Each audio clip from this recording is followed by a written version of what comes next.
మంచిర్యాల జిల్లా బెల్లంపల్లి కేంద్రంలోని బీజేపీ ప్రభుత్వం పేద ముస్లింల మేలు కొరకు తీసుకొచ్చిన వక్ఫ్ సవరణ బిల్లుపై హర్షం వ్యక్తం చేస్తూ బీజేపీ పట్టణ అధ్యక్షురాలు దారా కళ్యాణి ఆధ్వర్యంలో కాంటా ఏరియా అంబేద్కర్ చౌరస్తా వద్ద ప్రియతమ ప్రధాని నరేంద్ర మోదీ చిత్రపటానికి పాలాభిషేకం చేసి ధన్యవాదాలు తెలియజేయడం జరిగింది. ఈ కార్యక్రమానికి ముఖ్య అతిథులుగా మాజీ ఎమ్మెల్యే అమరాజులు, శ్రీదేవి, రాష్ట్ర కార్యవర్గ సభ్యులు కొయ్యల ఏమాజీ పాల్గొన్నారు. ఈ కార్యక్రమంలో జిల్లా ఉపాధ్యక్షులు పులగం తిరుపతి, అసెంబ్లీ కన్వీనర్ రాచర్ల సంతోష్, జిల్లా ఎస్సీ మోర్చా అధ్యక్షులు కోడి రమేష్, జిల్లా కౌన్సిల్ సభ్యులు శనిగారపు శ్రావణ్, సీనియర్ నాయకులు తదితరులు పాల్గొన్నారు. నరేంద్ర మోడీ గారి నాయకత్వంలో పార్లమెంటులో, లోక్సభలో, రాజ్యసభలో వక్ఫ్ బోర్డును ప్రవేశపెట్టడం జరిగింది. అది వక్ఫ్ బోర్డును రద్దు చేస్తూ ప్రవేశపెట్టినటువంటి బిల్లు చారిత్రకమైనటువంటి బిల్లు. మరి 75 సంవత్సరాల కాలంలో ఎప్పుడు ఏ ప్రధానమంత్రి ఎవరు చేయనటువంటి సాహసాన్ని నరేంద్ర మోడీ గారు చేసినందుకు నరేంద్ర మోడీ గారికి యావత్ ప్రజానీకం, దేశ ప్రజలందరూ కూడా రుణపడి ఉండాలి. అందరూ కూడా ధన్యవాదాలు తెలుపుతూ ఉన్నాం.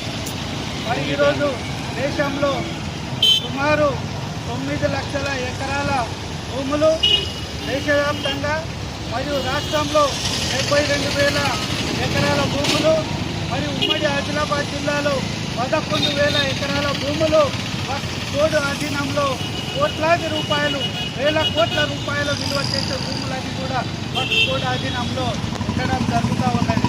మరి ఆ భూములన్నీ కూడా మరి పేద ప్రజలకు, పేద ముస్లింలకు ఇవ్వాలనే లక్ష్యంతో అప్పుడు వక్ఫ్ బోర్డును ఏర్పాటు చేసి విలువైనటువంటి భూముల్ని వక్ఫ్ బోర్డుకు అప్పగించడం జరిగింది. కానీ ఈ వక్ఫ్ బోర్డు పేరిట ఉన్నటువంటి భూములు మరి నిరుపేద ప్రజలకు, నిరుపేద ముస్లింలకు ఇవ్వకుండా మరి కేవలం కొంతమంది ముస్లిం నాయకులుగా చలామణి అవుతున్నటువంటి ఓవైసీ లాంటి వాళ్ళు, మరికొంతమంది వాళ్ళ చేతుల్లో కబంధ హస్తాల్లో ఈ భూములన్నీ కూడా అందుతూ ఉన్నాయి. మరి వాటి యొక్క ఫలాలు ఈరోజు కొంతమంది మాత్రమే అనుభవిస్తూ ఉన్నారు. కాబట్టి అలాంటి భూములన్నిటినీ కూడా పేద ప్రజలకు వాటి ఫలాలు దక్కాలి, లేదా ముస్లింలకు ఫలాలు దక్కాలనే ఉద్దేశంతో ఈరోజు నరేంద్ర మోడీ గారు ఒక చారిత్రకమైనటువంటి బిల్లును ప్రవేశపెట్టి మరి రాజ్యసభలో, లోక్సభలో ఆమోదించడం జరిగింది.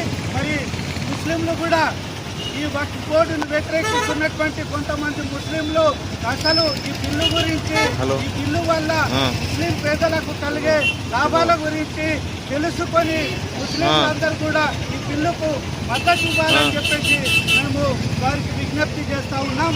అదేవిధంగా కొన్ని కాంగ్రెస్ పార్టీ కావచ్చు, ఇంకా ప్రతిపక్షాలు కొన్ని మరి స్వతంత్రంగా ఈ బిల్లు ఆమోదం పొందితే ఈ వక్ఫ్ అధీనంలో ఉన్నటువంటి భూములన్నీ కూడా మరి పేద ప్రజలకు దక్కితే మరి ఆ పేరు నరేంద్ర మోడీకి దక్కుతుందని చెప్పి ఉద్దేశంతో ఈరోజు కొన్ని కాంగ్రెస్ పార్టీ, మిగతా పక్షాలన్నీ కూడా ఈ బిల్లును వ్యతిరేకించడం జరుగుతూ ఉంది.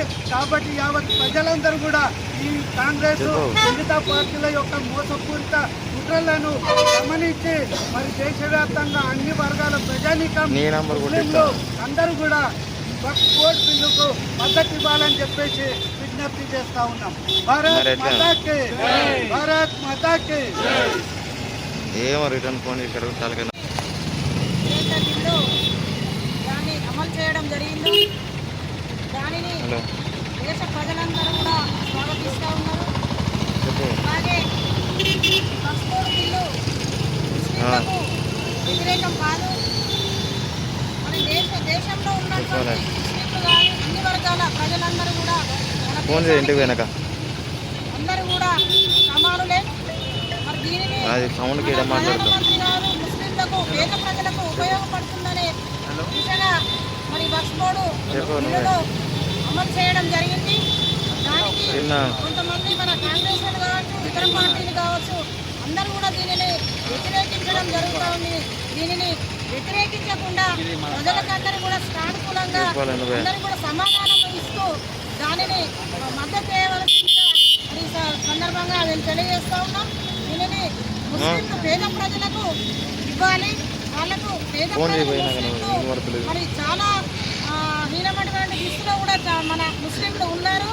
వారికి ఉపయోగపడే విధంగా ఈ వక్ఫ్ బోర్డు అమలు చేయడం జరిగింది. అందరికీ కూడా సమానమే.